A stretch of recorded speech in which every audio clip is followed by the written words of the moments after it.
Hello bachchon, let's see this question. This question says match the level of organization in structure of protein column 1 with its feature, type of fold in column 2 and functional status column 3. So हमें क्या करना है कि जो structure of protein है उसको किससे match करना है, उसकी कैसी फोल्डिंग होती है, फीचर क्या होता है मतलब गुण क्या होता है और फंक्शनल है कि नहीं है मतलब काम करता है कि नहीं करता वो बताना है. So we have three columns in each.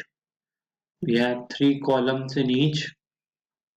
और जो हमारा ऑप्शन ए है, ऑप्शन ए में हमारा क्या है, प्राइमरी स्ट्रक्चर है linear sequence of amino acids functional.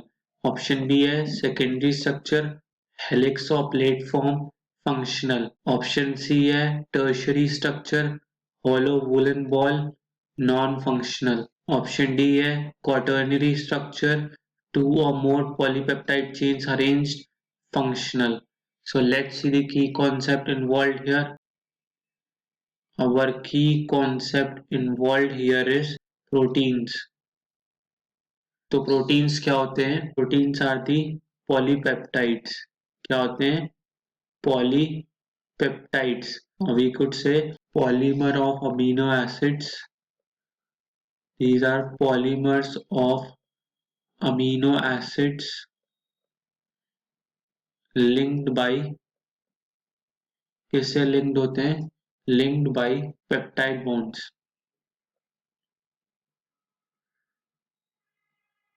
Peptide bond. तो इसमें क्या होता है कि दीज आर प्रोटीन्स. इनका कैसा होता है स्ट्रक्चर, कैसा होता है स्ट्रक्चर ऑफ प्रोटीन्स. स्ट्रक्चर कैसा होता है? Primary structure. प्राइमरी स्ट्रक्चर क्या होता है? This is like a line. एक लाइन जैसा होता है. इसमें क्या होता है? Amino acids one after the other जुड़े होते हैं from N terminal to C terminal. N terminal से सी टर्मिनल तक there is linear linear chains of linear chains of amino acids. और ये क्या होता है? This is non functional. Non functional. उसके बाद क्या होता है? सेकेंडरी स्ट्रक्चर पर आते हैं.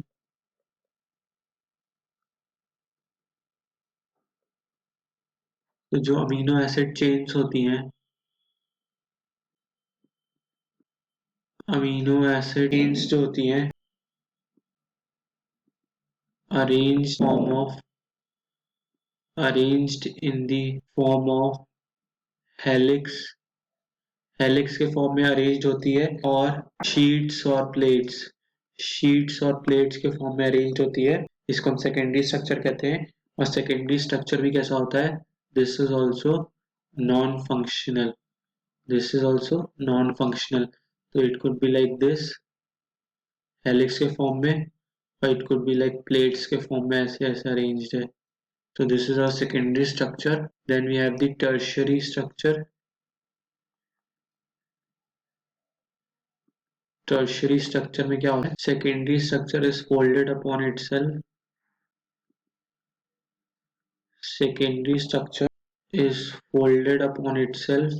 Folded upon itself like a hollow woolen ball. Woolen ball. ये क्या देता है? 3D view of a protein. 3D view देता है प्रोटीन का. और ये कैसा होता है? फंक्शनल होता है. This is functional. Then last हमारा क्या होता है? We have the quaternary structure. Quaternary structure. Quaternary structure कैसा होता है? Protein are an assembly of, assembly होती है मतलब एक साथ जोड़े जाते हैं. Assembly of more than one polypeptide. One polypeptide और सब यूनिट और सब यूनिट्स. इसमें एक पॉलीपेप्टाइड से ज्यादा या सब एक सब यूनिट से ज्यादा आती हैं. और इसमें कैसा होता है? This is also functional. ये भी फंक्शनल होता है. तो हम अपने ऑप्शंस देख लेते हैं. Option A primary structure, yes. This is linear sequence of amino acids, yes. Functional होता है? नहीं, नॉन फंक्शनल होता है primary structure. So option A wrong है. Option B secondary structure, yes. Helix या प्लेट के फॉर्म में होता है, यस. फंक्शनल होता है, नहीं ये भी गलत है। नॉन फंक्शनल होता है secondary structure. Option C tertiary structure, yes.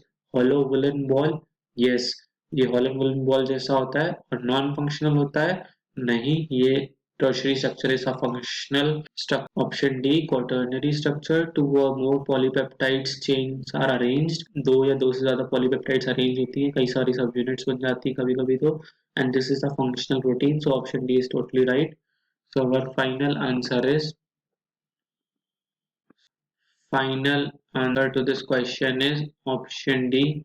Hope you all understood this question well. Best of luck. Thank you.